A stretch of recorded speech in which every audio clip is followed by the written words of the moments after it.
And we are reaching a tipping point. And if we want to pincushion that particular phrase to talk about the other thing that's happening in the last 24 hours with Malcolm Gladwell, who wrote The Tipping Point, that's another big turf event happening. I mean, I'm not impressed by Malcolm Gladwell. No, I'm not at all.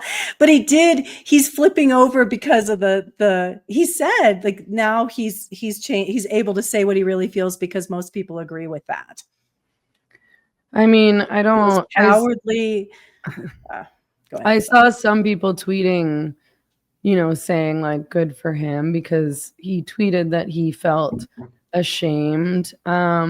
He moderated a panel in 2022 where they talked about men competing in women's sports, or trans people competing in women's sports, as he said in this recent interview. And I was like, okay, I mean, if you've really changed your mind about this and you're going to start telling the truth about this, can you tell the truth about it? And can you say men and women's sports? Because no one's talking about what we're talking about is not about trans people or trans athletes playing sports or trans athletes in women's sports. We're talking about whether men have the right to compete in women's sports, or whether boys have the right to compete against girls in sport because they say that they're girls or women or female or whatever. We're talking about males and female sport is what we're talking about.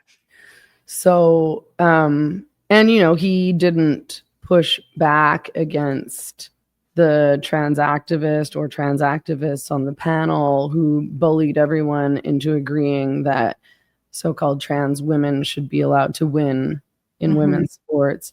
Okay, I have the clip here. Let me see if I can share it with everyone. This always takes me a while. If we did a replay of that exact panel at the Sloan Conference this coming March, it runs in exactly the opposite direction. And it would be, I suspect, near unanimity in the room that trans athletes have no place in the female category. I don't think there's any question. I just think it was a strange. The reason I'm ashamed of my performance at that panel, because I share your position 100%, and I was cowed. The idea of saying anything on this issue, I was I believe in retrospect, in a dishonest way. I was objective in a dishonest way.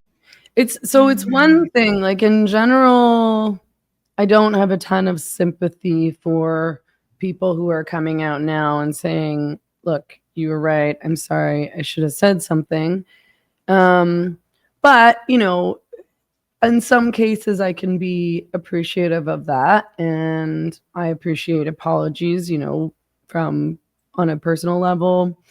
But I don't accept apologies from journalists to that regard, because you're not doing your job. Like, you are not following, journalistic standards, and you're lying. I mean, your job as a journalist or a reporter is to report the facts and to, to challenge the state, the government. And so if the government is saying men are women if they say so, and you're reporting on these issues, I mean, it's your job to challenge the state on that. And yeah, like, I'm sorry, but I don't respect you. I don't take you seriously. And I honestly think that journalists who are calling men she in their reporting, journalists who are reporting on male perpetrators, predators, rapists, murderers, pedophiles, as though they're female because they identify as women,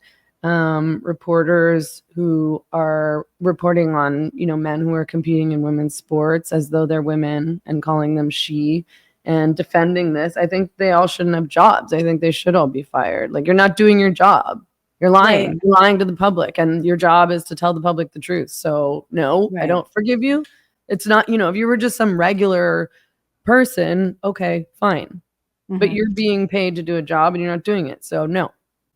Yeah, I have no respect for journalists who continue to call men she and boys she in any context, even, of course, not in the context of violence, but ever. Like, there's no group of men who are actually female. There's no group of boys who are actually female. I'm over it. Two, like, this was not an apology. It was a statement that he feels ashamed and a statement of victimization of himself. He didn't apologize to women. He didn't apologize to girls. He did not acknowledge the harm that has been done to women, women's college prospects, women's financial prospects. Like, men are winning money in competitions against women. This is psychological warfare against all women, to have to put up with this, to see these hulking men getting their medals next to these tiny women who look so demoralized. He didn't recognize or apologize for any harm done to this. I doubt he still sees any harm to women in it. He feels the tide turning, and he wants to get on the other side before well, it's still kind of a little bit cutting edge to do so, right? Or it appears to be, even though it's not. He's blowing in the wind. I mean, I think he might genuinely feel bad, but I don't care. I mean, for him to say I felt scared, like, it's like, well, do you think that I didn't feel scared of getting murdered every time I spoke in public about this? Like, fuck you. We all felt scared. This is the scariest thing I've ever gone up against. And I have had the FBI at my office with legitimate bomb threats over the abortion issue. Like, I've had that happen. I've gone up against really scary people on the right, in terms of people who have a history of killing physicians and abortion providers.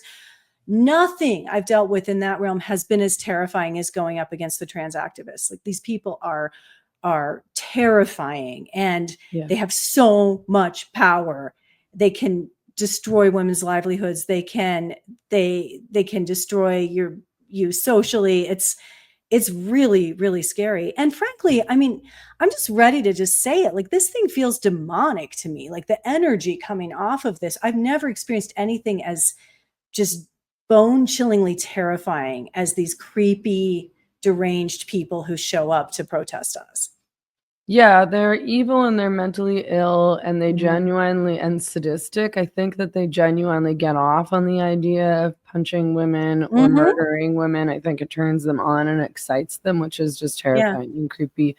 And they're supported by the state and by the media and by most of our institutions. Right. Like, there's no accountability for what they say or do. No, and if you complain about them, you're the problem. The left has no compassion for you. Every liberal will run cover for these violent, predatory men who, at the very least, enjoy intimidating and humiliating women. And many of them, I think, would love to do much worse.